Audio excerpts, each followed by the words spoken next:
we've got the second game here on Fox from the city of brotherly love in a top 14 matchup in the country. The UConn Huskies, ranked number 6 in the country, against number 14, the Villanova Wildcats. A sellout crowd here at Finneran Pavilion. A battle between two of the top teams in the country, two of the top teams in the Big East here today. With a win for UConn, they could distance themselves a bit from Nova. And you see there with Villanova getting a win, it would be all tied atop the Big East. And so that sets the stage. Welcome to Fox, a little Big East women's basketball. Sarah Kustok, Lisa Byington with you. And Sarah, these two teams met at the end of January. It was a close one. UConn beat Villanova in that one. And now here today, again, the Huskies, battle-tested. They've been, dealing with some injuries. They got to deal with the nation's leading top scorer, Maddie Seacrest. Well, this building is bumping, and there's a reason why. There are two excellent teams, but also a scorer in Maddie Seacrest that understands how to attack you in so many different ways. Such a treat to watch her unique size and skill set. She can get to the basket, stretch you out from the outside. Her handles are something that are so impressive. Just in her understanding and feel for the game, the tempo, the place she plays at, and of course she's an unselfish individual. So the totality of how she plays is something that the team always gets behind. You see tops in the country. Last year, she was the second leading scorer in the country and averaging just shy of 30 points per game and all kinds of records that we will get into here today. The fans have come in full force for today's matchup. The second sellout in Villanova women's basketball history. To watch the Connecticut Huskies take on the Villanova Wildcats. Today's starting lineup sponsored by Jeep. There's only one. All the starters for UConn average about 32-plus minutes. Aaliyah Edwards, you've got your eye on her on the UConn side. For both reasons, what she can do offensively in her production, but also she's going to spend a lot of time matching up against Seacrest. She is another National Player of the Year candidate in the conversation, and she's difficult to handle, especially with UConn, who now has Caroline Ducharme back, adds a little more shooting from the perimeter to hopefully open things up on the inside. We mentioned that it's amazing what UConn has done, battle-tested, injury-depleted, and it has forced a lot of minutes on players like Aaliyah Edwards. Villanova with the same starting lineup, and it goes to one of those sophomores, Lucy Olsen, who has been fantastic, the second leading scorer here for Villanova this year, right behind Seacrest. And it's Aaliyah Edwards who immediately starts out on Seacrest here defensively to switch back onto Olsen. And trying to foul on Aubrey Griffin. That's her first, just seconds into this game. And Zina Oriema comes into today with a 23-4 overall record in his 38th season. If you ask him, this might be one of the most challenging years to his head coaching career. We've seen arguably two National Player of the Year candidates this year, and A.Z. Fudd and Paige Beckers. And the reinforcements are coming slowly but surely. Caroline Ducharme played in her first game after some time in the last game. And a win against Creighton. And it's UConn's first possession, and they walked with it. The traveling violation, so still no score here to open up between these two teams. Denise Dillon in year number 3 is no stranger to the UConn upset. Her team beat UConn last year. And when we talked to her at shoot-around here today, she knows that they were so close at the end of January to get another win this year. They just have to find moments to try to get it done. There's a corner look, and still scoreless here between UConn and Villanova. Take it away, it's Maddie Burke, the transfer. Dowsey tried to recover, and a little bit of sloppy play here to begin with for both these teams. Yeah, and that's something you don't see often from Villanova. And Maddie Seacrest picks up her first foul, and normally a one foul is not noteworthy, but Sarah, it has been since February 1st since she has committed a personal foul. 141 minutes and 29 seconds in between fouls. Unbelievable, especially if you're going to really score not to pick up an offensive foul. Our statistician, Mike Notaro, has been sitting on that one for a while. That's what Mike's with the first bucket. The best of the best. But to that point, those little things, the attention to detail for both of these teams are going to be critical in this one. Taking care of the basketball, keeping things clean. And Seacrest with the reverse. Boy, that was pretty to knot it up at 2. Single coverage against her. It is so tough to stop. You got size in Juhas, but her ability to be able to get around you and use the finesse of how crafty she is with the ball in her hands is something that there's reasons why she's put up the type of points that she has. And the 6,500 plus who have come to watch this one finally sit down with Villanova's first bucket. Missing everything. Nika Mule on her first offering. And the footwork by Segrist is something that's impressive. You see Juhas trying to cut off baseline, and normally when she gets a player that low underneath the basket, they're not going to be able to finish, but it's the reach, it's the length, and it's the touch of Segrist that makes her so talented. Maddie Segrist coming in, the Big East all-time leading scorer. The numbers that she's put up coming into today, in particular in the last couple of games, are absolutely eye-popping. 89 points in the last 2 games, shooting about 67% from the field. Here's a look for Edwards. Can you say that one more time? You want me to? How about 89 points in the last 2 games, 67% from the field. Goodness. So you're not just talking about the volume and the quantity, but the efficiency. You see Olsen crosses over, lays it up with the right hand on the left side, and Nova has its first lead. And that's going to be the balance here for UConn in trying to slow down Villanova. We could talk about Segrist as much as we already have, but the complementary players understand how to play off of her. Good catch and good post up there from Aubrey Griffin. Beautiful seal by Griffin. The entry pass by Mule. And what this UConn team has done this season has been nothing short of incredible. How they've dealt with being undermanned in so many different occasions. But there's a grittiness and a moxie that they play with. And a lot of that starts with Mule. And Maddie Burke with the first triple try. Now Burke is a three-point shooter, averaging a career-high numbers this year. Transfer out of Penn State. But 41% accuracy from distance, and Juhas has another bucket. She goes glass that time. Juhas will take a good amount of threes. That was a nice job as Segrist came out to contest. Shot fake, worked the mid-range. UConn starting out 3 of 5 from shooting. Juhas is a perfect 2 for 2. She had a big three-pointer to break the tie in the first meeting between these two teams, and another turnover for Villanova. That's number 2 here for the Wildcats. And Juhas averages nearly 15 points per game, but look at her. She can stretch you out, so off the contest, little shot fake, banker. Second year at UConn, the second year as a graduate student. She's a 30% career three-point shooter. And she won't hesitate to shoot it if she gets that opportunity. Also dished the ball, though, coming off a game where she had 7 assists against Creighton.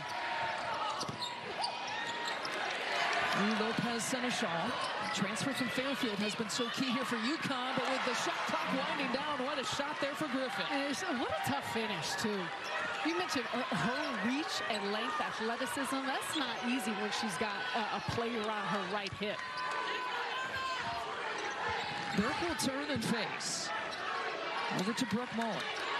Backdoor cut there for Segrist. They will find her in all different kinds of ways today. And it's not just Segrist. So that was off of a switch, and Segrist slips the screen. That is Villanova basketball. You see it from UConn as well, but a big part of how they play with the spacing.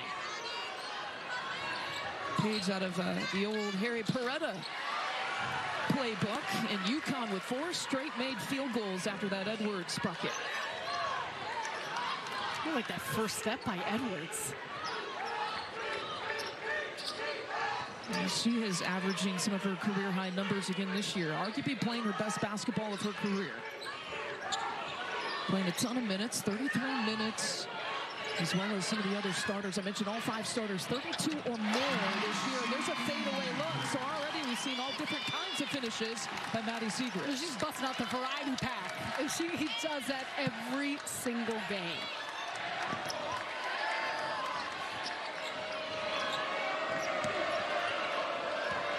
We played just about 6 minutes, pulling and firing in the first points for Lou Lopez Seneschal.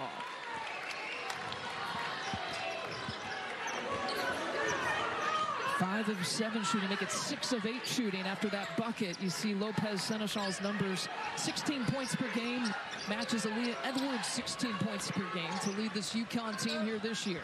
Burke well off the mark, and it'll go back to the Huskies. We have got a packed house here at Finneran Pavilion, and they have come to see star of the show, Maddie Segrest, who's already going to work early here. Tight one. UConn up 4 early. Finneran Pavilion and the second ever sellout in Villanova women's basketball history. Sarah Kustok, Lisa Beinton with you. A top 14 matchup between UConn and Villanova. We take a look at how UConn's season has gone. Ranked 6th in the preseason AP poll, but that's before some of the injuries have happened. Paige Beckers, top freshman. Ice Brady lost for the season due to injury. Then the hot start, though, out of the gates. 3 top 10 wins in the first 5 games, and then uncharted territory most recently, falling to #1 South Carolina, and then Marquette. And you look at that first back-to-back losses since 1993. It's amazing. You got to go back 3 decades to have that happen for this UConn program. You look at the key injuries. We mentioned Beckers and Brady out. AZ Fudd still undetermined when she would come back. She still has not been able to practice or go through full physical activity with this UConn team. Mostly individual work. Caroline Ducharme was available in the last game, as I mentioned, against Creighton. We have yet to see her today. And just a lot to deal with. And still, having said that, UConn comes in with only 1 loss in conference play. Ranked 6th in the country. Most recent projections still have them as a #1 seed in the NCAA tournament. It's the foundation they're built on, the character. It starts with this individual, Gino Auriemma, the Hall of Fame coach. And I do think, though, just the understanding of the compilation of what that does to you physically and mentally. And the strong take there by UHAS. Now, coming out of that timeout, Sarah, each team had a couple of turnovers. The difference, though, UConn was scoring off of those turnovers coming out of the break. And that's going to be something to watch. That was a factor in that first matchup. Villanova had 17 points off of UConn's turnovers at times. That can be an issue for the Huskies. Pull up there for Lucy Olson. Well, I like to watch her play. She's a sophomore, 5'9", the point guard here for Villanova this year. And there is a turnover for UConn, just the 3rd here in this game here so far. And Dorka Juhas has been an X factor. Take a look at her moving without the basketball. Segrest coming out to contest. Once again, we saw the mid-range look from Juhas, driving the closeout, this time all the way to the rack. Excellent job using her size and her reads off of the defender. Second year at UConn, the 2nd year as a graduate student player, Dorka Juhas. You see the points off turnovers there. On 4 to Villanova's nothing. That's a tough pass and a tough catch and a tough finish for Maddie Segrest. You said it. The finish, yeah, but impressive pass by Brooke Mullen, because she needed to get it over the top to get to the point of the double. And there's a lay-in and another kind of in and around the rim bucket for UConn and Lou Lopez-Seneschal. Nice slip off that ball screen. We were talking about that with Villanova. Both of these teams do an excellent job with their read and react off of screens, watching where the defense is at. Nothing is premeditated. Megan Olbreeze has checked in, and she shoots a 3-point shot. Many that she shot, just 2 of 10 after that attempt. Look at Juhas trying to chase down the pass, and Villanova picks it up. Wildcats looking to get their first points off turnovers here on this possession.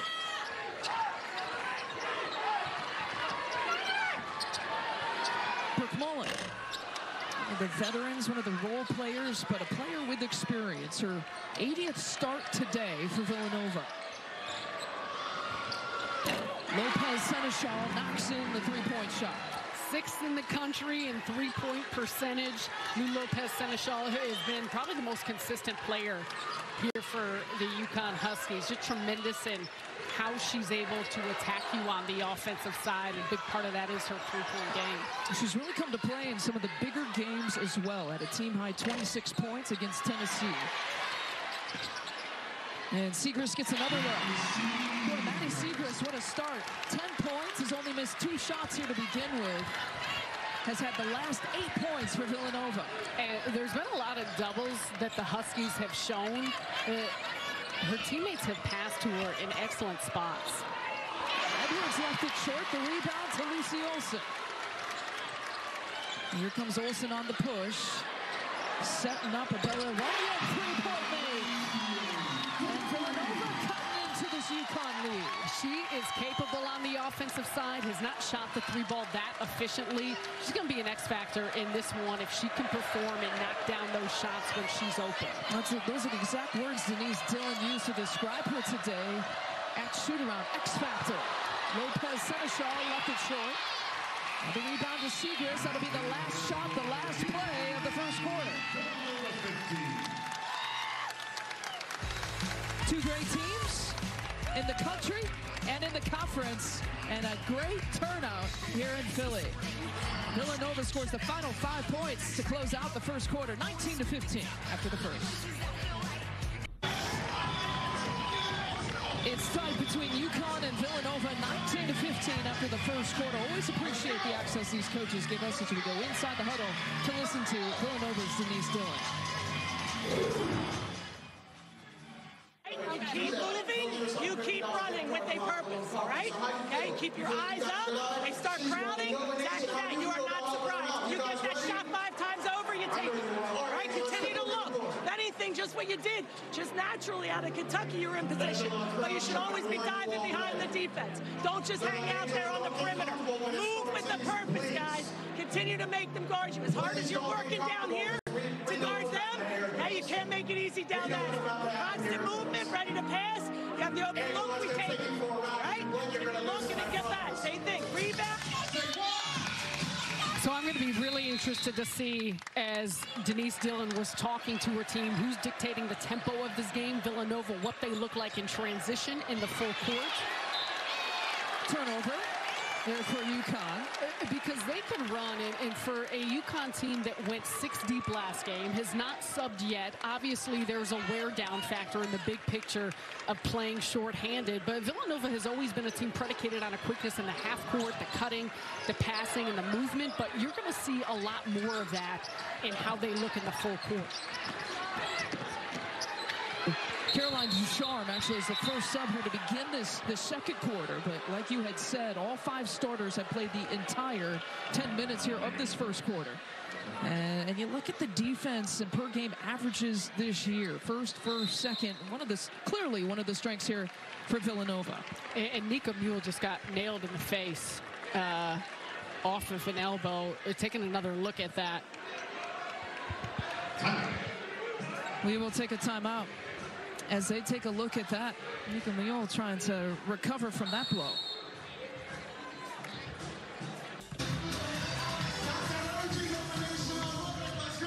Well, Joe Vasili, Karen Priato, and Tierra Cruz, your officials, are at the monitor. Still no official decision there on if they will upgrade the offensive foul on Megan Olbrys. What do you think? I think that was in the motion of what she was trying to do in terms of potentially...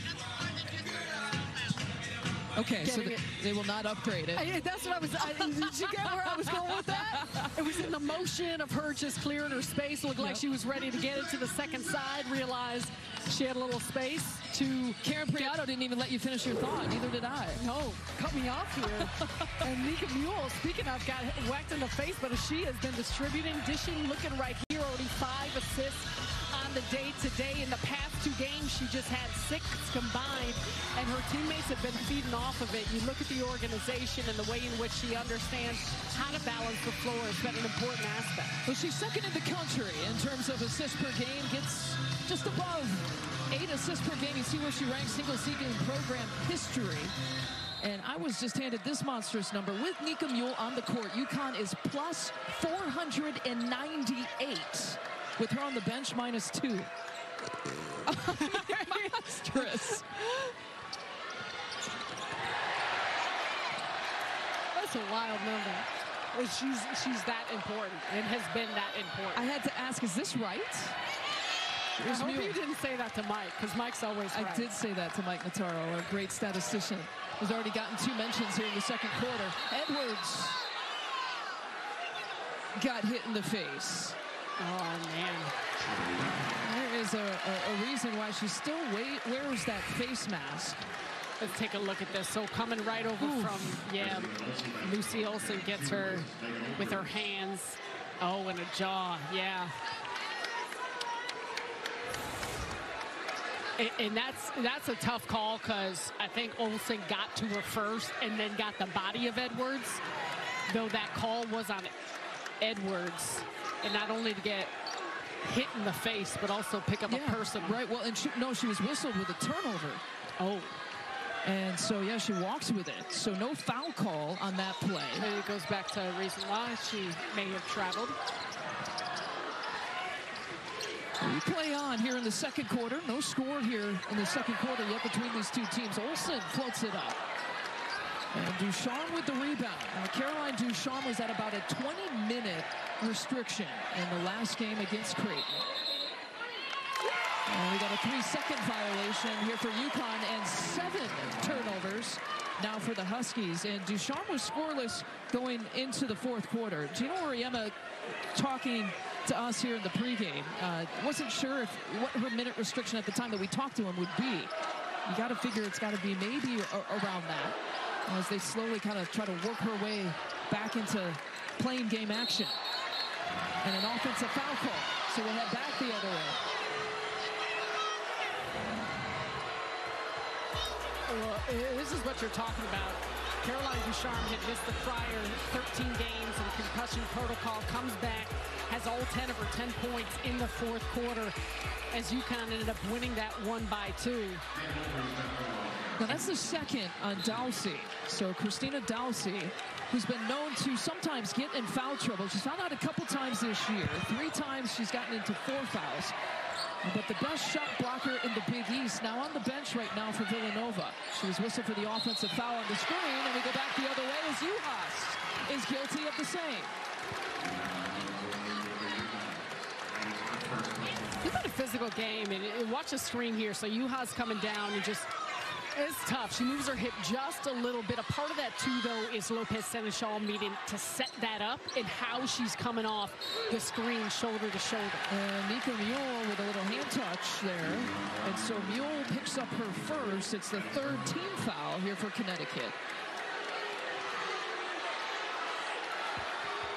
7 fouls in this game between these two teams, and 3 of them have been offensive fouls, by the way. Gonna give Olbreeze that shot. Gives it back to Olsen. Trying to penetrate, and Red Sea kind of split for her. She gets another bucket, cuts the lead to 2. It's split because there was so much attention on Segrist in the middle of the paint. The focus is keeping the ball away from her, and that allows gaps and openings, which Olsen takes advantage of. Part of an extended run, 7-0 going back to the first quarter here for Villanova. Still scoreless, meanwhile, for UConn. And they will find themselves in this kind of situation, in particular in the second quarter. It's been a slow quarter for them this year, scoring-wise, and Lou Lopez Seneschal provides a much-needed 3-point shot. So Villanova drops back into that 2-3 zone, and where that makes you susceptible is on the offensive glass. Taking advantage there, they crash, they find their shooter up top. Excellent job by the Huskies. With Ducharme, UConn has 9 available players, the first time in about 8 weeks, but they have dealt with sometimes 7 available players, 8 available players. You got to think that that is sometimes the reason for the slow starts in the second quarter and sometimes the fourth quarter this year. And coming off their first points, the next possession getting tied up, and it'll be a jump ball. It'll be Villanova basketball, and so we show you exactly how productive in particular Gino Auriemma's crew has been. Look at that, outscoring opponents in every quarter, but look at the difference between the first and the third quarters and the second and the fourth. Yeah, it's significant, and there's no doubt, we were talking about this earlier, it's not just the one game you look at, it's the compilation of the entire season, what type of wear and tear that not only puts on your body, but just getting things ready and set. They're also excellent, though, at their adjustments, starting the game, and also coming out of the half. It makes sense, though, right? When you have depleted numbers, that you don't get the break going into the second quarter. You don't get the break going into the fourth quarter. But you do at the start of the game and at halftime. There's a wide open look for Olbreeze. I mentioned she's only shot about 11 three-point attempts all season, and another foul call against Nika Mule. That's 2 on Mule, and she is not happy about it, to say the least. And she's being vocal right here. Shot goes up. She's trying to box out Segrist, and a little bit of backing into her, but you can understand some of the frustration. I mean, you're physical trying to move a body, and that's exactly what she's doing against the larger frame of Seagrass. And we got another foul call. Oh, wow. On Mule once again, that's number 3. And not only is that number 3 for Nika Mule, but that is the 5th team foul.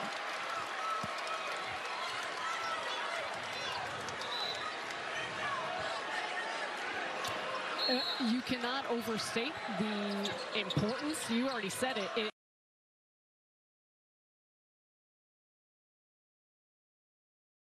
In the plus-minus numbers, but what she brings to the table being on the floor here for UConn. Scratch that, the 4th team foul here for UConn, so the next one will put Villanova at the free throw line. In post touch here for C.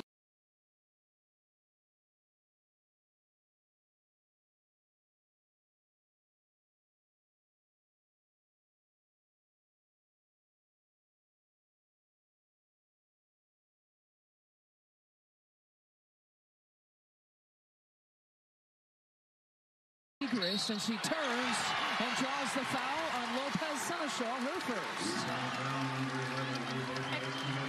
And this is where Seagrass is such a challenge to try and defend. She's got 2 players on her that start to come with the dig down. She understands where the body's at, and Lopez Seneschal just moving a little bit underneath her, getting her in the body and her landing space. But that's where Seagrass is not just about her accuracy to touch, but she can feel you. And so where she turns, how she spins, the footwork that she puts into getting those shots off is high, high level. 3 fouls called in the last 15 seconds of play against UConn. A 22-19 advantage though still, and they turn it over. 10 turnovers now for the Huskies. Nika Mule staying in with her 3 personal fouls. 10 turnovers and 10 field goals here for UConn. And again, they're going to give up that 3-point shot. Runyon can't knock it down. Villanova shoots about 35% from there for the season. They will take a lot of them, though, so if you give them the looks, they'll keep putting them up. Part of UConn's game plan.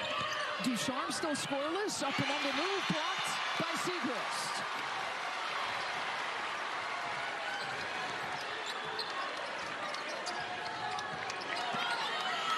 Mentioned slow second quarters and fourth quarters for UConn. This is the time, though, on the Villanova storyline. They have to take advantage of this. And another foul. It will be a shooting foul.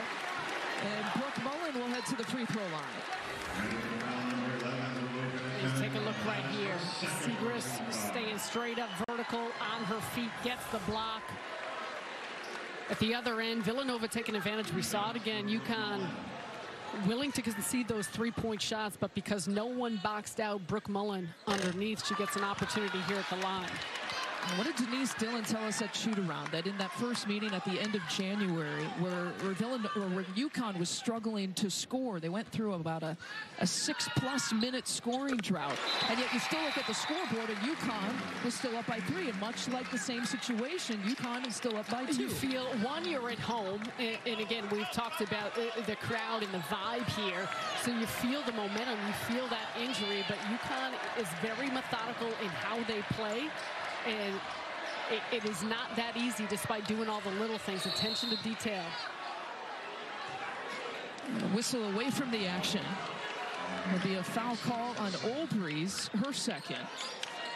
Oh, about 6 minutes now. Only 3 points for Gino Auriemma and UConn here so far. And you see the foul away from the ball. Edwards just working on the inside. They need to give her more touches to Edwards? I think so. I mean, it's easier said than done with how Villanova is defending, also why they've been showing some zone to try and protect those boxes and elbows. Mid-range jumper for Edwards. And Aaliyah Edwards still with the 2 points now, 1 for 4 shooting as Olsen brings it up. Seagrass fades away, not that time. And just the 3rd miss here today for Maddie Seagrass.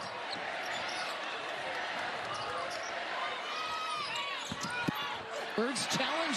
Seagrass might have got a piece of that, but Edwards stays with it. looking for a third opportunity here, and Edwards puts it up and in. One of the strengths of Aaliyah Edwards amongst her many is rebounding 9 per game. You see it right there, though, and there was the collapse. Everyone collapsing in on her, but because she had that type of position and strength, still able to execute. Her numbers this year, Aaliyah Edwards, they've gone up against ranked opponents. We'll see what she can do against the number 14 team in the country here today. And a walking violation will give it back to UConn. So Aaliyah Edwards, look at her.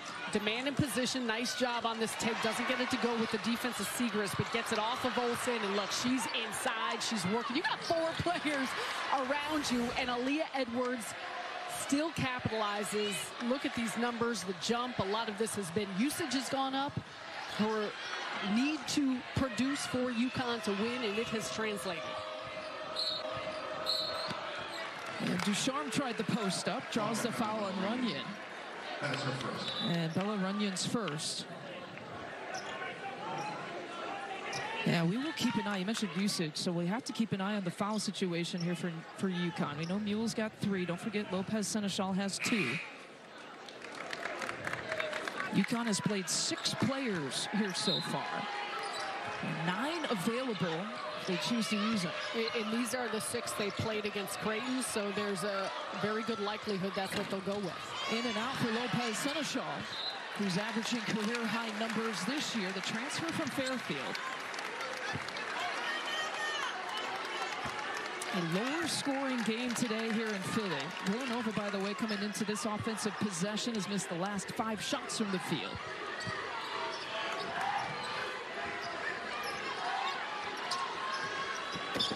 Two of the top 4 scoring teams in the Big East. It has been a low-scoring affair here to begin with. From the wing, and Burke can't get it. Eddie Burke still trying to hunt down her first points and 3-point make. Well, she shoots 40% from the field, and nearly all of her field goal attempts are from 3. That's a big aspect of her game. And more contact there in the post, again defending Aaliyah Edwards. This time it's Maddie Burke with the duties, picks up her first. And much like Maddie Segrist will see a lot of different defenders, Aaliyah Edwards will today as well. And that's what you want to do, especially against top-tier players. Just show different looks. Make them think. Make the entire offense and the whole lineup have to think about how you're getting players the basketball, the positions you're putting them at on the floor. Knocks down her first few free throws here of this game. Aaliyah Edwards, 6th in the Big East in scoring, 4th in rebounding. The most talented players here in the country. There's a look for Mullen. Brooke Mullen's first field goal with 4 points now in this game. And cuts the lead to 3. Villanova has only led once when it was 4-2 early in the first quarter. Step through move, not there for UConn. And it'll be Villanova basketball. But you're already seeing with UConn defensively, what they're trying to do is whether they're sending 2 or multiples at Segrist, force the others to beat you. Giving up some of those shots from the 3-point line, that is going to be a part of how they are attacking this team. Mullen's 3-point attempt blocked. But Nova still retains possession. Shot clock reset to 20 seconds, now down to 12. Mullen with a cutting Segrist, that one taken away. Here comes Mule. Surveying her options over to UConn. And Lopez Seneschal for 3. Now 2 of 6 shooting from back there. Or as you mentioned, with the 6th most accurate 3-point shooter in the country. There's Burks first.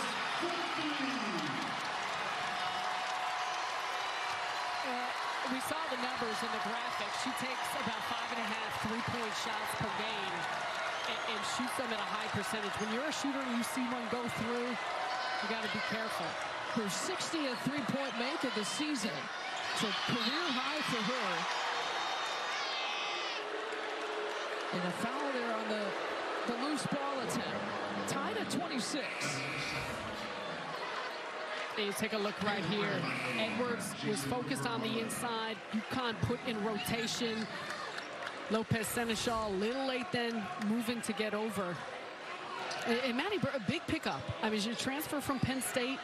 Her freshman year at Penn State, she was the 6th man of the year in the Big Ten. She was on the all-freshman team. Put up a good amount of points, a lot of minutes, not as much in her sophomore season, but comes here and does a lot of what Villanova likes. The ability to shoot, brings a level of size. And she hit 58 threes in that year that you're referencing, her freshman year at Penn State. Meanwhile, Ducharme missed both. Could have given UConn the lead. We're tied at 26. Zanai Jones has checked in for the first time here for Villanova.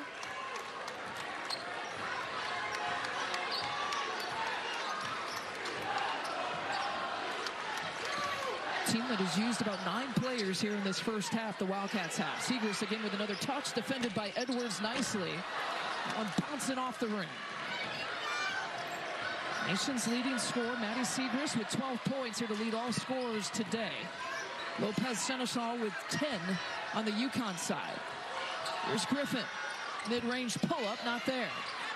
Edwards with the offensive rebound and putback. And now Aliyah Edwards has 8 points. And where Aliyah Edwards is, it's not just about size and strength. She's got great anticipation. You see on an offensive rebound, she works to get inside position. Connecticut with 7 offensive rebounds here in this first half. Rebounding always a big story with them. Just barely out-rebounded Villanova in that meeting on January 29th. Now 9 seconds here to shoot. The shot clock still in play, and Lucy Olsen just lost it. Here comes Mueller.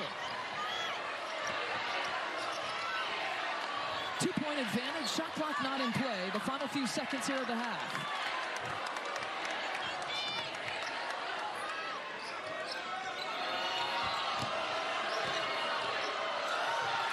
And UConn tosses it away. Double-digit turnovers. That's 11 here for the Huskies in the first half. And UConn averages just under 17 turnovers per game, but at times it can pop up. And some of that, too, is just fatigue. We talked about the second quarters, fourth quarters. We looked at the points and the numbers, but also some of those miscues come from that type of physical and mental fatigue. Plenty of time here to work with on this offensive possession. Olsen takes it from 15 out. Siegrist was pursuing the offensive rebound. UHaas and UConn won't get a shot off in time. It'll be a Huskies 2-point advantage after one half is complete. A top 14 showdown in Philly. And the top 2 teams in Big East women's basketball. 28-26, your halftime score. Coming up on the Jeep Halftime Report. First half stats, analysis from here at Finneran Pavilion. And Sarah will give her pick for National Player of the Year. Let's go. We've got a 2-point game and a top 14 matchup from Philly. UConn's Lou Lopez Seneschal leading the Huskies' way with 10 points. Efficient shooting, and the nation's leading scorer, Maddie Siegrist, the game-high scorer. She's done it in a lot of different ways. 10 of her 12 points coming in the first quarter. It's Sarah and Lisa back with you. And so projecting into the second half, what can we expect? Well, I think you're going to see a more up-tempo pace between both these teams. I think that's something they want to do. And also, when it comes to Villanova, getting Siegrist more touches and getting her the ball a little bit more. The spots on the floor they can move her around to. She's seen different coverages. You do different individuals on her, but you want to continue to feed her the ball in areas on the floor because she can do everything. She can score in different ways, and that's what Villanova has needed since neither team has shot the ball that well in the second quarter. With the numbers that Maddie Siegrist has put up, I mentioned the 89 points in the last 2 games. It's a little bit eye-popping to see that Connecticut has held Siegrist scoreless in the final 6 minutes and 3 seconds going into halftime. And with that being said, UConn has done an excellent job on the defensive end. I also think just the ways in which they have attacked Villanova offensively through the drives, through the penetration, and continuing to attack the offensive glass. 27 games and 28 games here for UConn. Blocked that time on the first possession. And Griffin was smothered. UConn has been good with a lead at halftime. Has never lost a game here this year. A perfect 22-0 when sitting in this position. Here's Runyon. And the same starters for both of these teams to open up the third quarter. Dalsey providing the offensive rebound. She had to sit for most of the first half with the 2 personal fouls. Up top, there's a look for Mullen. And Christina Dalsey, I mentioned, one of the better shot blockers, the best shot blocker in the Big East, but one of the better shot blockers in the country. Minimal minutes in the first half and no points. A touch to Edwards as Siegrist got a piece. It'll be Villanova basketball. Now, this is a fun start to this second half, just considering both Siegrist and Edwards matched up against one another, both doing an excellent job on the defensive end. You see there Siegrist staying down, a hand on the ball. And when you mentioned Dalsey, that's a part of it. She's got a quickness, length, her ability to defend on the inside with her movements. But as Denise Dillon told us, they tell her, stay down, rebound. And how about Siegrist, too, by the way? Here's Dalsey, who draws the foul on Griffin, her second. Well, I was going to say defensively with Maddie Siegrist, we talk so much about her offense, but, you know, defending one of the better players in the country with only 1 personal foul. And her rebounding, I feel like, is also underestimated with her game. Because she's very fundamentally sound. And when a lot of the work you do starts with your feet, we can talk about length and size, and that's a big aspect of it. But beating players to spots, understanding angles, using your strength and positioning. You don't necessarily look at Siegrist and think about her as a super strong player, but she understands how to use her frame and her strength. But so much of that, to me, you pick up fouls when you're out of position, and she is always in the right spot. Christina Dalsey's first points from the free throw line. We're told, too, that that's the preferred way to say her last name. With a few ways at the beginning of the season. Dalsey now defending Edwards. There's a touch. And UConn in a double team between Siegrist and Dalsey. And that's an example of what we're talking about, though. That's a foul on Siegrist here, working on the inside. Nice job by Juhas, just bodying into her, and Siegrist gets her with the body. I thought it was on Dalsey. It is on Dalsey. Did they switch? Well, they both were there. And we're just confirming. It says on the monitor that it is Dalsey's third. I thought I saw the official say, but that's also what we were talking about with Dalsey, just being smart. She's only a sophomore, so a lot of that is a work in progress, but the balance of going to shot block while also understanding your foul situation. And you see that, right? That decision-making with young shot blockers. When to pursue, how to pursue. In and out there for Siegrist. I was never a shot blocker, so I never had those decisions to make. You were the shooter trying to avoid the shot blocks. It was a closeout. Shovel those feet hard, contest, don't foul. Juhas, that one went all the way around and out. And another foul. Head back the other way. Edwards picks it up.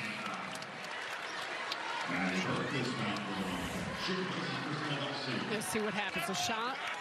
Rolling around outside, and it's just over the top. A little bit of a tie up there and a good box out by Dalsey, which is not easy against a player like Edwards. Dalsey will take a seat. Let her play a couple possessions after picking up 3 personals. There's a reverse high off the glass for Runyon. We said it in the first half. Denise Dillon told us that Bella Runyon will be an X factor. She's got the abilities on the offense. It's just about taking advantage of those opportunities. Does an excellent job there. Runyon only in double figures 2 times here this year. There's a nice up and under move by Juhas. Feet work. And you could, Dorka Juhas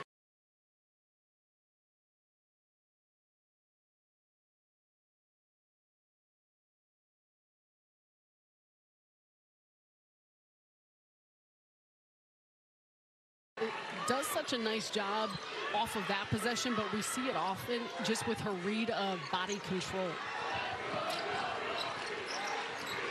Runyon took a peek inside. Here's Burke. She had 1 3-point make. That was a long 2 on that attempt.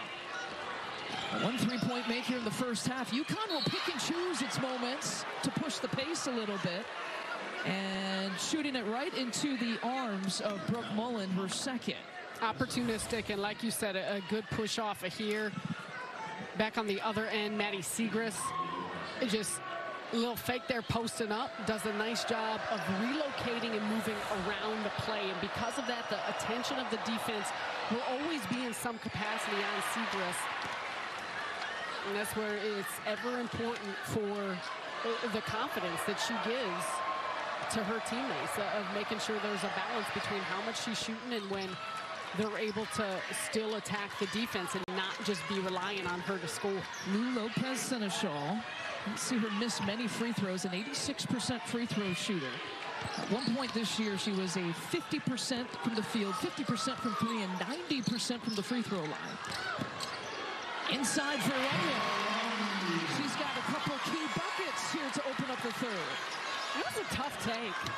Good on the first step and a straight line drive. And again, the lead is cut to 1. Mule being smothered by Olsen. Keeps it directing traffic with 12 now to shoot. Poked away by Mullen.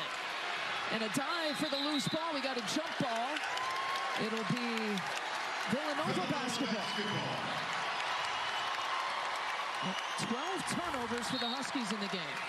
Take a look at the shot fake. Gets Griffin on the hip. Good on the finish. Everyone's staying attached for UConn. Uhas just kind of lets her go. That's a situation where you'd almost want Uhas to step in and try and slow things down a little bit quicker. It's a nice take by Runyon.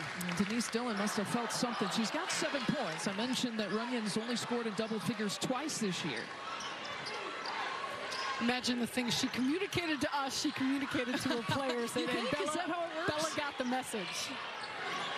Segrist now with 6 here to shoot. Taking Uhas off the bounce. Wow. Somehow she got that one up and in. Imposing her will. Ties it at 33. And the first points in some time here for Maddie Segrist. Did not have a field goal in the second quarter. Had 2 points from the free throw line. An 11-minute and 7-second field goal drop for Segrist.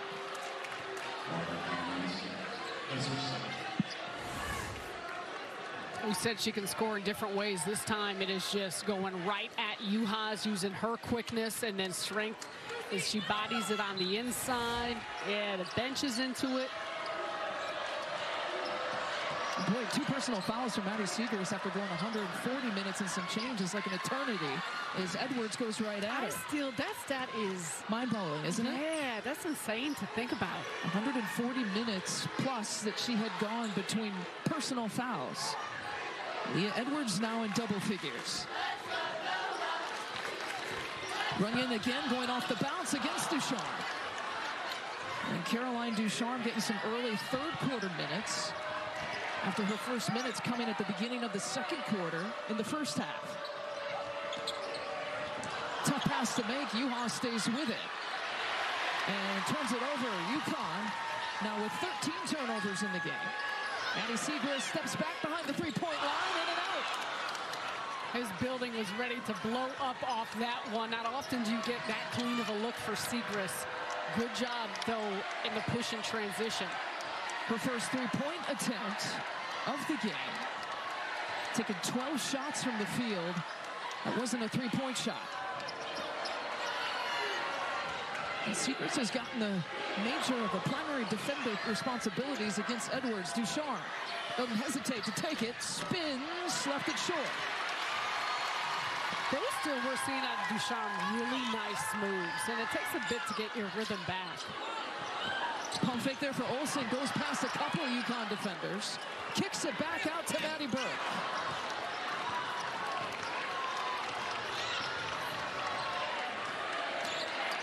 $14 total points scored in the third quarter between these two teams. Uhas with the back down and draws a foul against Burke, her second.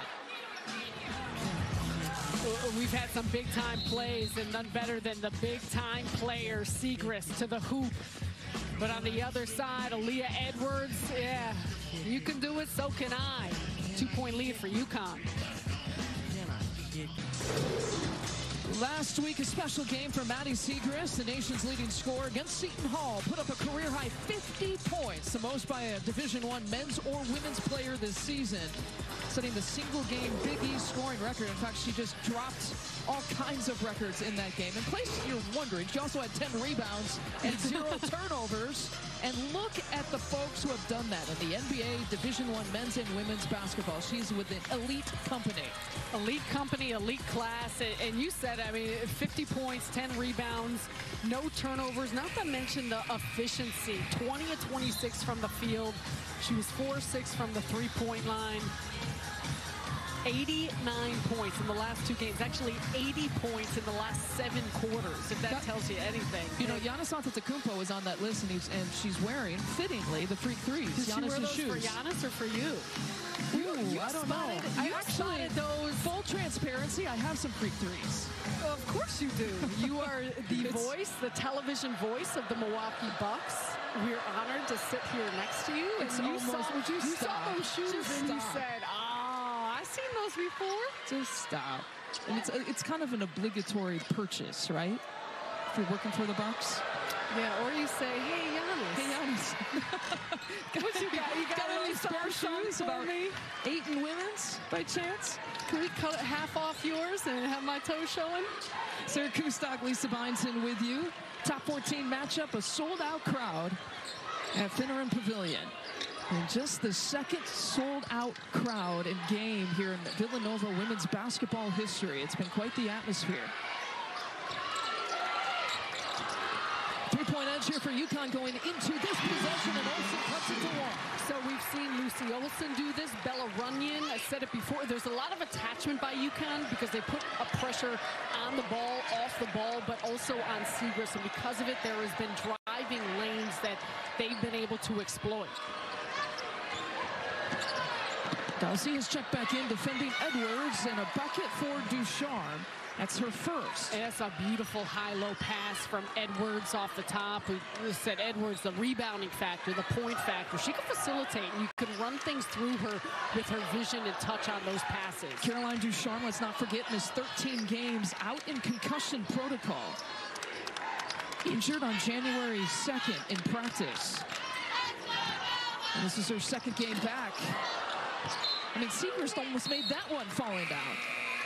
We said all that about Ducharme, and also let's add on the fact that her first game back against Creighton, she had 10 points in the 4th quarter. Excellent backdoor cut by Lopez Seneschal. You see on the opposite side, cutting around the screen, defender trailing, made a great read, as does Edwards. But you imagine for her just getting some of the rust off, and some of that comes in game. Yeah, this in 13 games, put that in perspective. On how many days practice, about 44 days in between when she was out versus that Creighton game on Wednesday. And so much of that, too, concussion protocol, there's very little you can do.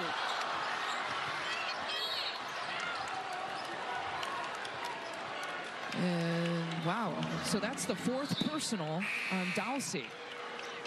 And she immediately, once she committed it, walked right over to the bench. She knew what was coming. And that's part of being a young player in figuring this out. We've talked about it quite a bit. It is credit to her. She leads the Big East in blocks per game. You know, to think about the growth that she has had, she averages 2.3 blocks per game as a freshman. She was just playing about 5 minutes per game. So it's the learning process. And Denise Dillon talked to us about the growth, the work she put in. The learning. She can't wait, of course, to see what she does the rest of the season. Excited for the off season because of that type of work ethic. But a big part of this Villanova team is what she brings to the floor, and having her on the bench is significant. Yeah, that's huge. And it's also the 5th team foul, which puts UConn at the free throw line for the final 1 minute and 51 seconds here of the 3rd. UConn had 19 first quarter points, and now they've got 21 since the 1st quarter. Points for both of these teams, quite frankly, have been hard to come by here this afternoon. And that's why things like free throws, second chance points, points off turnovers matter even more. Olsen drills the jumper. Lucy Olsen only in her sophomore year has grown into her role as being really a leader at the underclassmen level. And it's amazing how unfazed she is. No stage is too big. Last time they played UConn, she had 19 points, 7 rebounds. So she's fearless when she plays. Yeah, Olsen had a big three-pointer towards the final few minutes of that one. They're trying to come down with a rebound. There's a loose ball foul. That's on Edwards. It looks like it's on Seneschal. Lopez Seneschal, her third.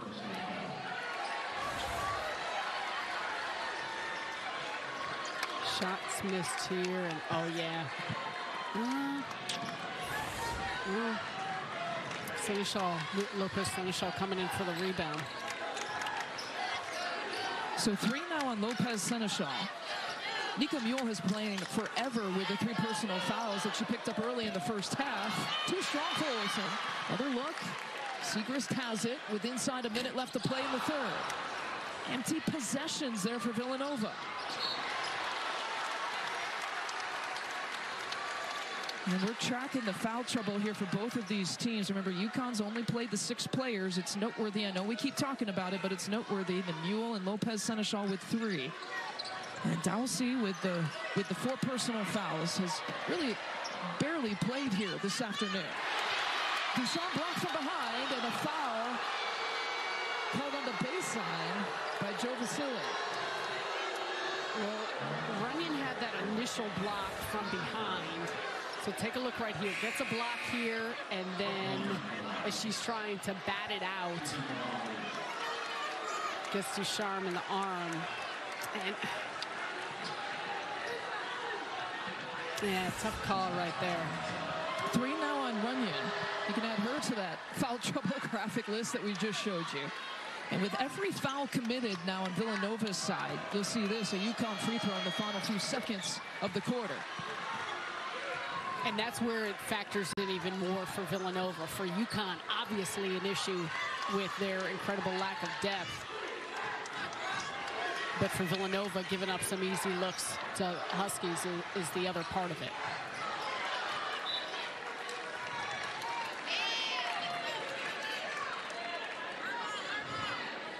And I know they don't retain possession. Aaliyah Edwards not happy with that, but that's some excellent denial and a good job there getting in the passing lane. And 2 of the better defenses here in the Big East that you see today. Actually, 2 of the better scoring teams normally in the Big East that you see here today. Speaking of scoring, Siegrist has just put up 16 points. It's sort of a muted performance, though, compared to some of the numbers that she's put up. Absolutely, though. Good, tough catch and keep it in high there with 3 players on her. Final few seconds here of the quarter. Ducharme flips it up, an underhanded, tough finish to make. Half-court attempt not there. At the end of the third quarter, it's UConn 44, Villanova 30. Caroline Ducharme was scoreless until the third quarter, put up all 6 of her points, and all those buckets were big. A sellout crowd here at Finneran Pavilion as we head to the 4th.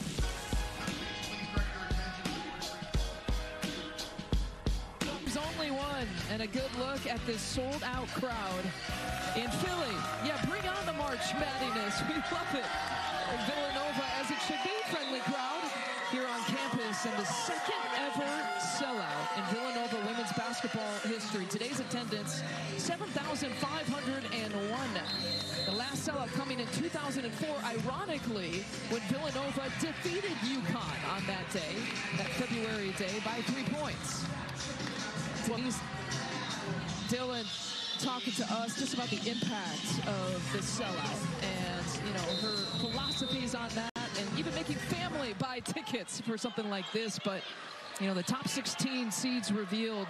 UConn is the #1 seed. Both of these teams actually projected to possibly host games coming in the NCAA tournament. That's how good both of these teams are. That's how good the Big East Conference is this year. Of course, that reveal is just a projection. There'll be another one just to kind of generate conversation as Lopez Seneschal draws the foul. And it's important to remember, I think, for those who are not tracking on the day-to-day, week by week of women's basketball, and like, oh yeah, of course UConn up at top, of course they're ranked, you know, 6th. It is unbelievable to watch what they've done this season, how Gino Auriemma, his coaching staff,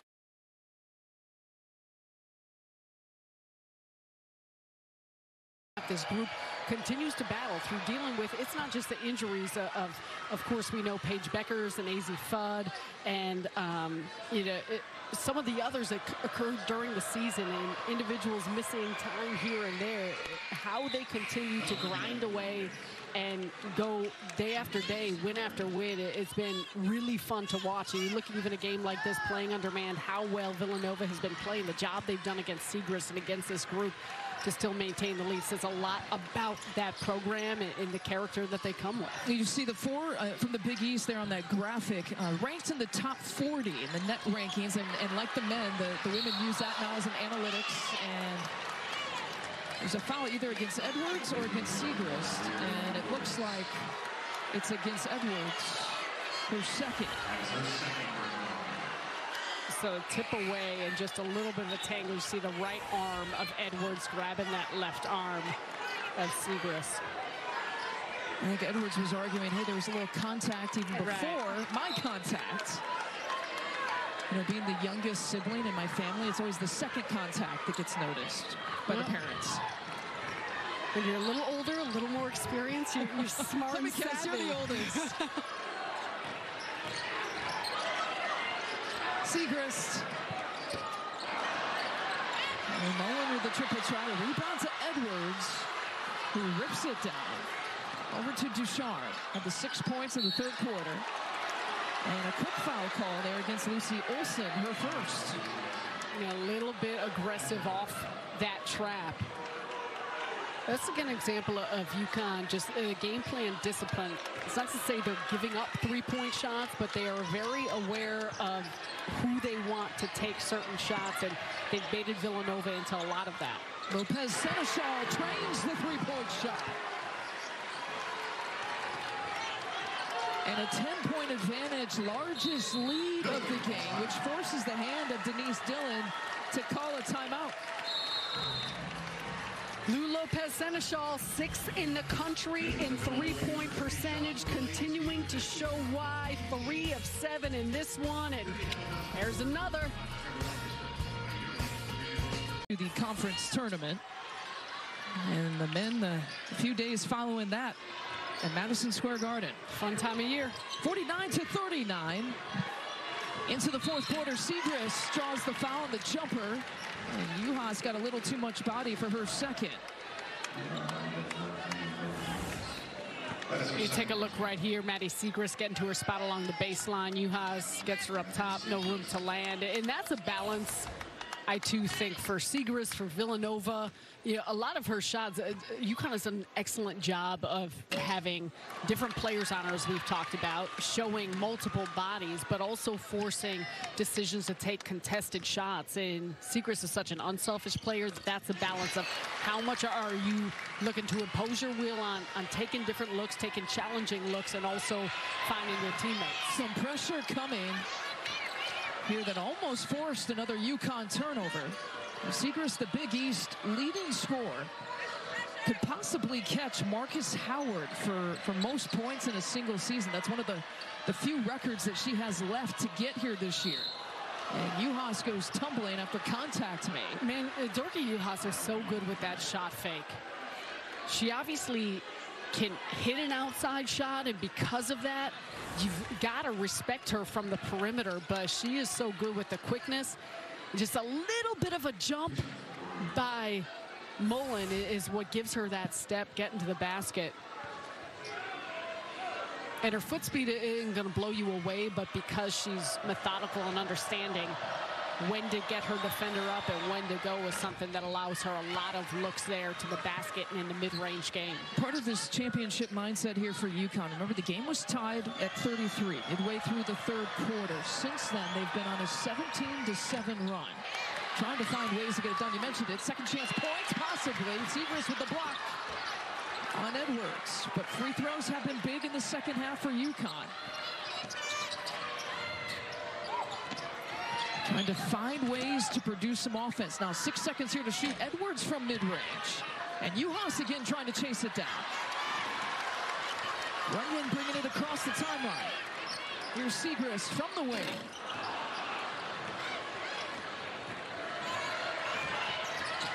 And on the push, transition look for UConn, and another bucket for UHAS, and the largest lead of the game at plus 12. 2-on-1. Mule's going to pick you apart in that scenario, and does. 7.5 left to play. Crucial minutes here for Villanova. Try to make any sort of comeback here in the fourth. And a sold-out crowd. Olsen off balance, nearly got that one to drop. The rebound to Deshaun. And it feels like UConn has taken things up a level in terms of execution, focus, and their energy. And you see it on both ends.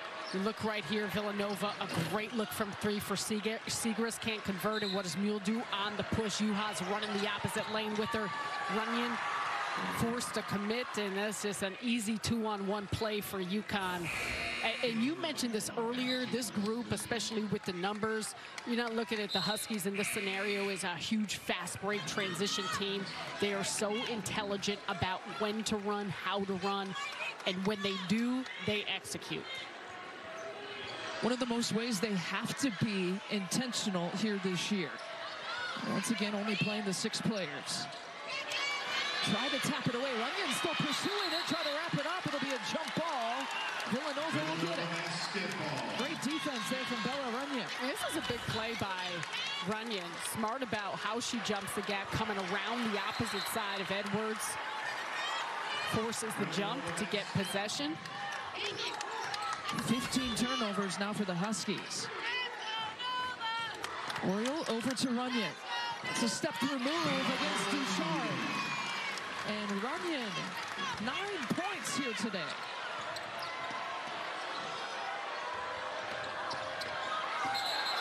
Offensive foul call on Lopez Seneschal. Guess who drew it is Runyon. Fingerprints all over this run here for Villanova on the offensive end, defensive end. Bella Runyon doing a little bit of everything, just gets in the way of Lopez Seneschal. Reading that play from the start. Does Villanova have a push in? I'm down by 10 here midway through the fourth. Rob Stone, thank you very much. A 10-point advantage, Con and Villanova. Down the stretch we come with 6 minutes and 38 seconds left to play. Now the Big East standings, this is what it's at stake. The 1 and 2 teams right now in the Big East, you see them competing here today. UConn trying to get a 2-game lead with a win here today with about 3 games to go. Nova trying to split the series with a win here today. Sarah Kustok, Lisa Byington with you. How do you explain UConn's offense here today? A lot of what you're accustomed to seeing with UConn. Balance, spacing, reads, and cutting. And you see it right here. The way in which they're just figuring out how the defenders are playing them and working around a lot of those screening actions. 14 assists on 18 made field goals. They're 5th in the country in that area. And so this is just how they play, but they're doing an excellent job with their execution, especially here throughout the course of the second half. So how does Villanova make a run here in the final few minutes? Well, we're already seeing it, the ball pressure on the defensive side. So can you force some turnovers? Can you quicken up the pace of this game? And can you take care of things like the defensive glass and the basketball? They've created some quality looks, just a lot of shots have not gone down. You need to be intentional as well about trying to get Segrist open. Villanova shooting 34% from the field. And Runyon already with the 9 points, just off the mark on that attempt. Runyon is a player that only averages about 4 points per game. Has doubled up that average here today. 9 points, 4 of 7 shooting.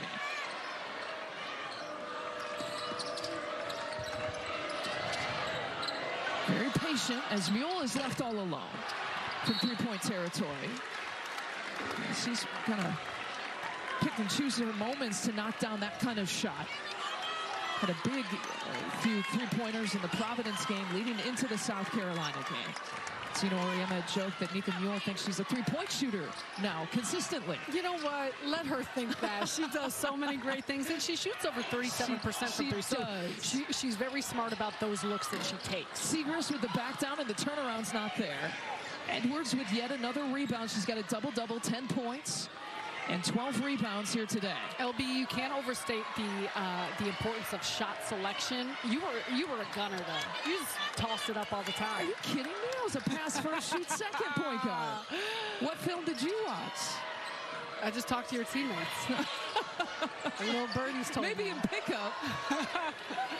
Lopez Seneschal with 3 on the shot clock. Mule gives it up to Edwards for a 3. Couldn't get it off in time. And a shot clock violation. Let's go back to the Edwards defense on Seagrass. Yeah, and this is where, I mean, watch her impact of understanding timing, space, steps up, 2 hands up, so the verticality nature of making sure. That's where, you know, Aaliyah Edwards has been really good with this, but the UConn team not getting underneath where she's rising and shooting. And Seagrass has been a little bit off here today, but a lot of it is just continuing to see bodies. Well, Seagrass got an open look. Makes UConn pay there. 20 points now for Maddie Seagrass. She's gotten to 20 points every single game of the season. So she's been a little off. And so to say that about a player when they have 20 points speaks to just what type of scorer they are. Averages just below 30 points per game. The nation's leading scorer at 29.4. Edwards is off the mark. Fell to her knees, and she's a little bit slow to get back. So advantages here for Villanova. And the Wildcats have gone back-to-back. Part of an 8-0 run. And Ducharme got hit in the head. And she's got her hands on her knees. So first Villanova, big shot by Maddie Seagrass. The open 3-point look that she knocks down and sees it go through.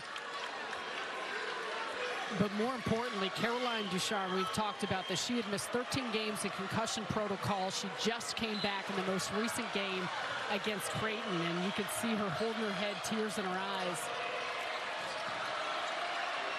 She takes a seat on the bench. UConn, meanwhile, going into this possession scoreless and 3.5 minutes and counting.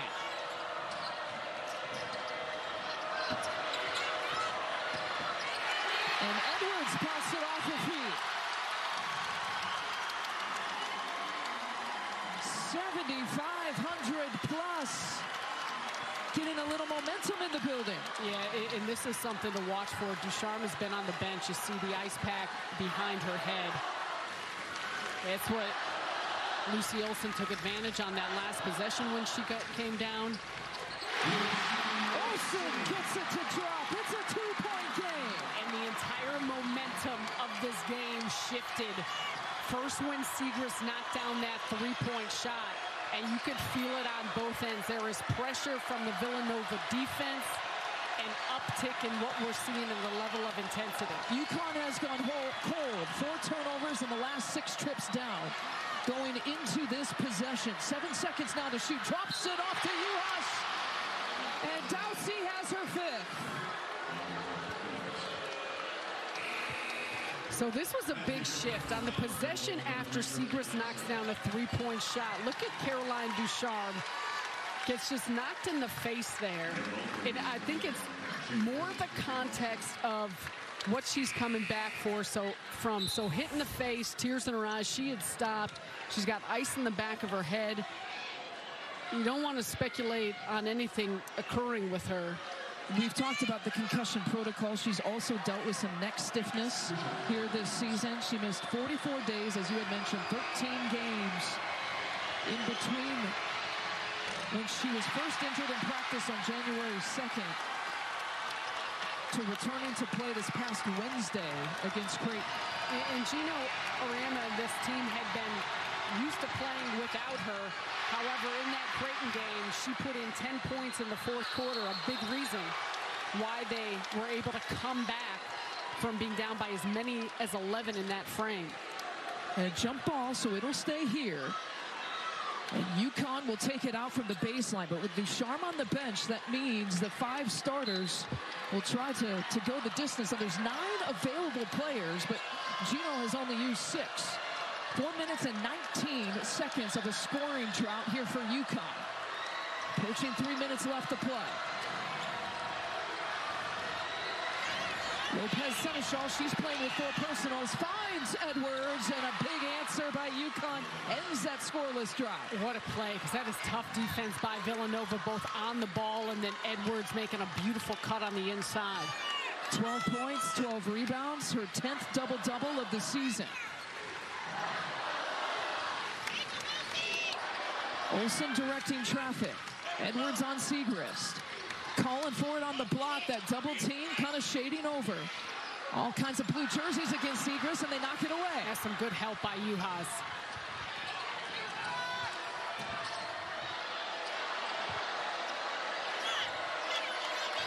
Ika Mule. And Chino will call a timeout. 2 timeouts left here for the Huskies. 3 timeouts left here for Villanova. Louis Lopez-Seneschal has been a steady force for UConn, and as the shot clock was winding down, take a look at this. Edwards coming from the corner. Good finish. Takes advantage of Olbrys trailing her. And that's where UConn has been so good with their spacing and how they find some of those cutting actions because of the open real estate on the floor. But the same thing could be said for Villanova. The job has started a lot of their stops on the defensive end, forcing turnovers and then taking advantage. Bella Runyon, a major factor in that, being aggressive and assertive on the offensive side. Maddie Siegrist, of course, you know is going to knock down shots, but the sophomore, Lucy Olsen, no stage is too big. The banker from 3, the mid-range game. There's been a balance in Villanova, and in order for them to be able to close this one out, they're going to need those help from complementary pieces. You take a look at what the numbers are today as opposed to their season averages, a significant difference. But the same could be said with what they have been doing against the Huskies. Well, I mean, yeah, you can say the same thing about UConn, a team that averages about 78 points per game, 54 here today. I mean, both of these teams, you know, 2 of the top scoring offenses in the Big East. It has been a grind. It has been a battle. The top 2 teams in the Big East, UConn standing in first place at 15-1, and Villanova right behind them at 14-2.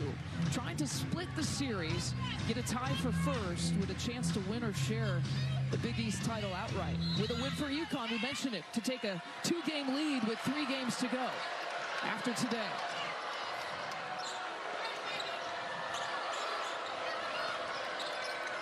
Coming out of this timeout, Ducharme has checked back in, but she walks with it. And yet another turnover, make it 19 for the Huskies. And that was a little bit of a blitz there. Is watch Bella Runyon coming over the top. Oh, gets her in the face. And really good to see Caroline Ducharme check back into this game. But you see the turnover differential. Villanova in the last possession had turned it over for the first time this half. There's an air ball by Siegrist. Maddie Siegrist a little bit off from the 3-point line here tonight. 1 of 5. She shoots over 41%. That was a nice clean look that Villanova created for her. Yeah, that 41% a career high for her. 5 years here at Nova, 4 years playing. She redshirted her freshman year. Inside 2 minutes left to play. 4-point advantage for UConn. They are in no rush to take a shot. Whittled the shot clock down to single digits. Juhas turns and faces against Siegrist.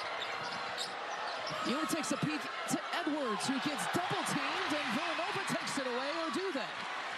Into the hands of Olsen. Great collapse on the inside. Olsen trying to feed Siegrist. She gets fouled by Edwards, her third.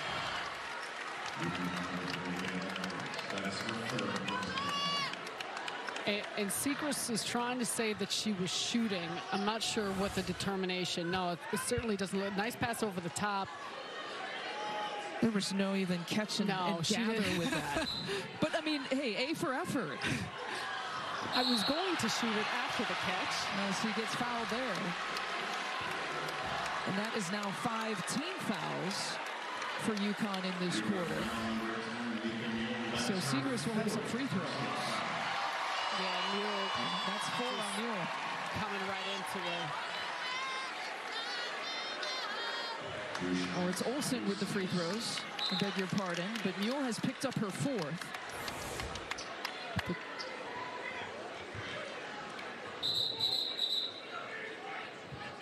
Yeah, I think that's what I thought. They got to figure that out. So Joe Vasili has said, no, it's Maddie Siegrist who has to shoot the free throw. So we switched out. It was Olsen who was stepping to the free throw line.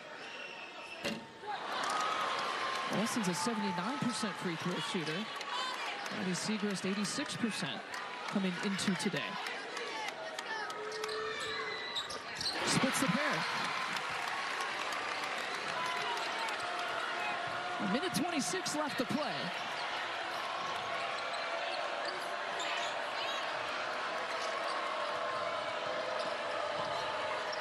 And UConn very comfortable playing a half-court game. It's going to be all about, as we just saw, breaking the pressure, taking care of the basketball. And draining the game clock, too. On these last couple of possessions. Again, single digits on the shot clock before the shot is taken. Lopez, Seneschal, a prayer. How about that arc to get it to drop in a 5-point edge? That's a shot, though, that she can regularly get off. She's got that type of release point, and you see it there getting to her spot. A great job using that arc, as she had the outstretched arm in the contest that was right in her face. Yet it all started with breaking that full court pressure, clock winding down a bit, the step back shot over in Brooke Muller doing everything she can. She's got two hands up ready to jump out and contest. That's a soft touch. Lou Lopez Seneschal, she's got it all in her bag. She can get to the basket with her quickness, knock down a three-point shot, but that mid-range game in terms of working a defender is something that she is excellent at, and she's shown it off all today. Stretching the floor, finding the spots, backdoor cut right to the rim, usage of the screens by her teammates. A big-time game from Lou Lopez Seneschal, which is something that UConn is familiar with and has counted on all season long. That bucket giving her 20 points. A post touch for Siegrist. Juhas with the rebound. And Mule gets tangled up. They're going to call a jump ball. It'll be Villanova basketball. That's a huge call. And a turn of events with Nova trailing by 5. Man, that's a lot of contact for a jump ball. Take a look right here. Good rebound by Juhas. Yeah, there's a lot of contact reaching in there on the body.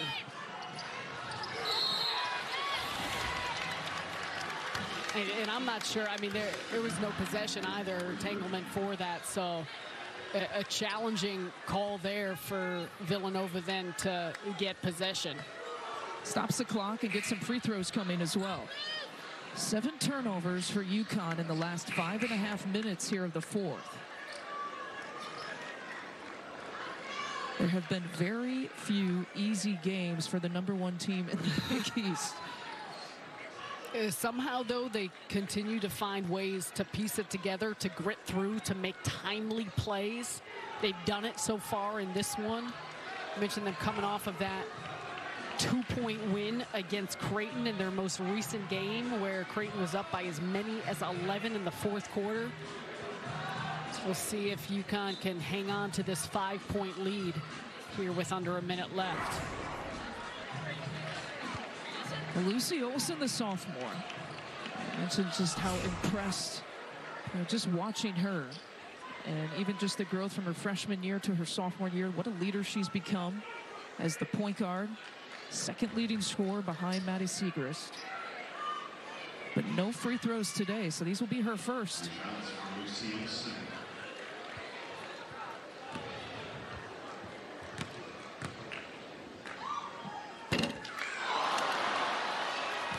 .79% free throw shooter, but these are big that hit just about every part of the rim. Not supposed to get that kind of roll in the home court. She missed both of them. Villanova now 2 of 6 from the free throw line in the fourth quarter. That's a big swing. So you had an opportunity to put this at a 1-possession game. Remains a 2-possession game. You see what's at stake. The Big East standings, 2 of the best in the country, and the Big East that you're watching here on Fox.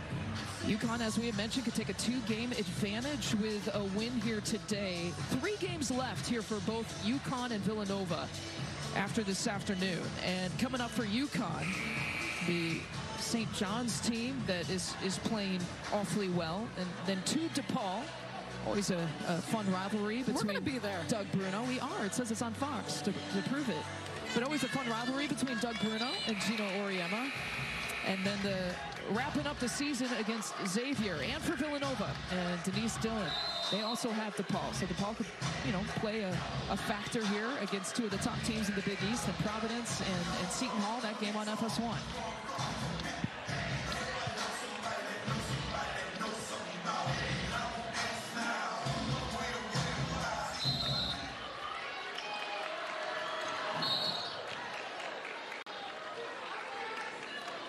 And a quick foul to stop the clock. So Villanova looking to extend this game and understand that it's going to be a foul game. Lopez Seneschal at the free throw line. 4 years at Fairfield. Playing her 5th year at UConn. And just the numbers, her poise, her composure. She acts like she's worn a UConn jersey her whole career. Averaging career highs this year.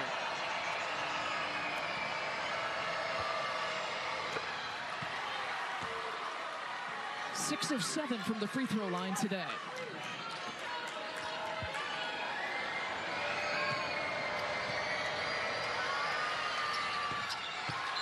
They get 7 of 8. And a timeout here for Villanova. So one timeout left here for both of these teams with 46 seconds left to play. We mentioned the top 16 reveal that had UConn as that 4th and final #1 seed. Top 16 committee reveal. There'll be another one just to kind of generate conversation. But key wins there.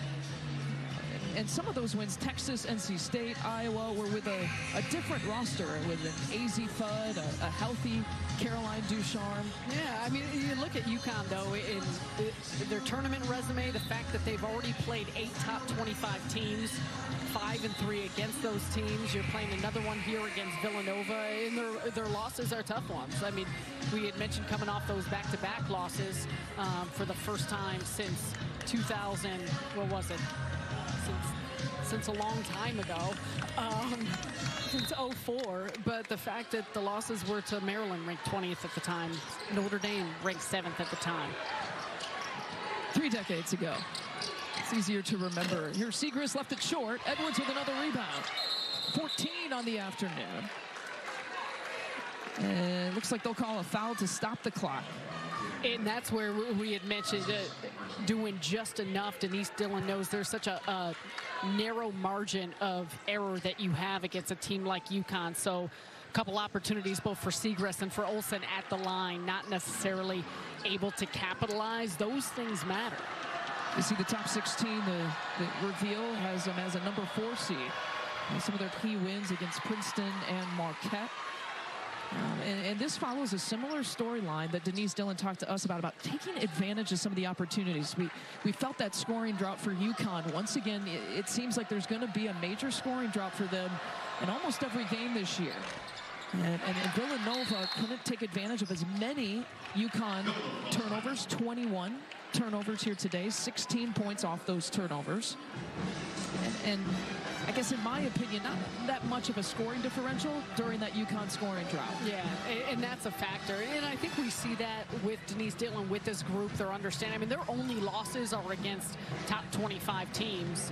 You're looking at another, and it's getting to that next level, making that next jump of knowing some of those small areas. And they force the turnovers, as you mentioned, but also just some of the missed free throws. They've had some good, clean looks from the three-point line that they haven't been able to capitalize on for a team that they've taken 23 threes in this game. Normally, though, a high-volume three-point shooting team to shoot only 20%. Sometimes that can be difficult. You look at the free throw line, and when you're going 6 of 12 from the free throw line, it's those small areas when you're having a hard time generating offense that can come back at you in a game this tight. And such a delight here to talk with Denise Dillon and the program that she is building from, the program that Harry Perretta had built here in Philadelphia. And the crowd, you see it, the excitement and people turning out to watch Villanova play and what she's built and continues to build on of what Harry Perretta has already laid as a foundation in year #3. And I feel like I got to qualify when I say that she made her family buy buy tickets here today, it's because she feels like this is what it's worth, right? We have worked so hard, and mom, dad, sister, brother, whatever, you got to buy season tickets because it's worth the price of admission. It's not just her family, it's the alums. I don't care if you've worn this year. Everyone buy in. Bet on women and buy in, and that's what she's doing with everyone. I love that philosophy. As Olsen out of the timeout, tight rims for the home team. And Griffin comes down with an important rebound again, stops the clock with 23 seconds left to play. And by the way, too, like you talk about the build, and we see the build and the understanding of it, and also like credit to Gino Auriemma. This is something people are coming to see the build here, also to this UConn Huskies team and how they continue to just manufacture a level of success year after year, regardless of lineups, regardless of roster. We've talked about the players that are injured, and of course, you know, you'd love to see Paige Beckers or Ice Brady or AZ Fudd on the floor. Well, you know, what these individuals are doing collectively with such a depleted roster is something that is so impressive. It's just another day, another game on the calendar for UConn, right? In like, an opposing, right? In an opposing arena. Yeah, you better believe it. That's how we operate. That is the ticket to get. Let's watch UConn play. Three-pointers on the way, not there. Griffin with the rebound should just about do it. Jump ball call. It'll stay here.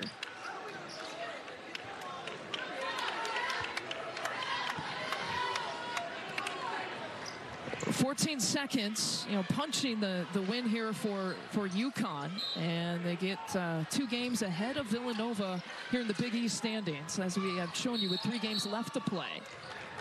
And an offensive foul call there on Oriole.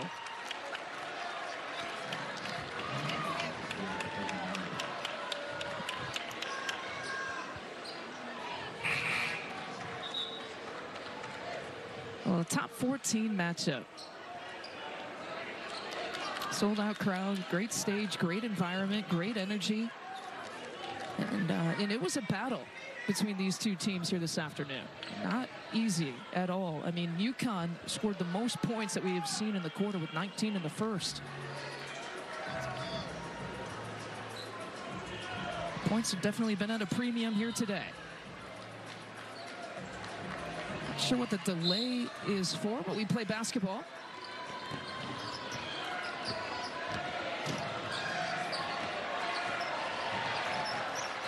I want to remind you, it was 52-50 with 4 minutes to go.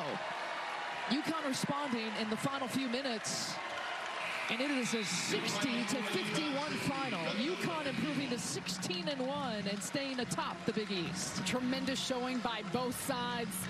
Came to compete. Great level of execution. But once again, this depleted Huskies team prevails. A big thanks to our Fox crew, led by producer Max Linewand and our director Dustin Denty, Sarah Kustok, Lisa Byington, everybody else on our crew playing a part. 60-51, sold out at Finneran Pavilion. UConn with a 9-point edge. We'll send it coming up next to Rob Stone and the guys in the LA Fox studios.